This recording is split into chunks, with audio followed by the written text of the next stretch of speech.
The president proffered that view while delivering a speech at a virtual meeting of heads of state and government of the United Nations on the international debt architecture and liquidity on Monday, which was convened by the Prime Ministers of Canada, Justin Trudeau, and Jamaica, Andrew Holness, as well as the Secretary General of the United Nations, Antonio Guterres. We appeal for developed countries and international lending institutions to increase funding to support small developing states so that they can better respond to natural and biological disasters which exact massive tolls on their economies and infrastructure.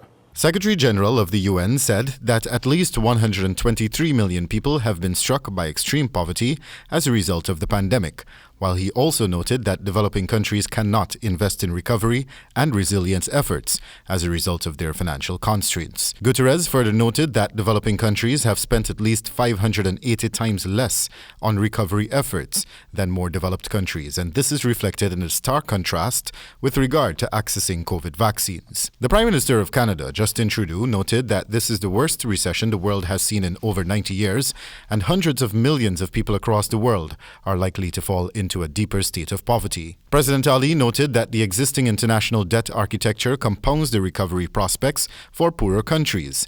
Hence, he called for a revisit of the international debt framework. Guyana would therefore like to take this opportunity to urge developed countries and international financial institutions to immediately revisit and reform the existing international debt framework so as to make it more responsive to developing countries' needs. The president also lauded an initiative by the International Monetary Fund to make available some $650 billion to countries in their recovery efforts, while noting that this will contribute significantly to global liquidity. President Ali further praised the G20 countries of the United Nations for formulating a debt service suspension initiative, which he says allows for the postponement of debt repayments for more than 70 countries. The president, however, called for an extension of this initiative. We would strongly urge them to seriously consider granting further extension of the standstill period to support the recovery efforts of poor countries.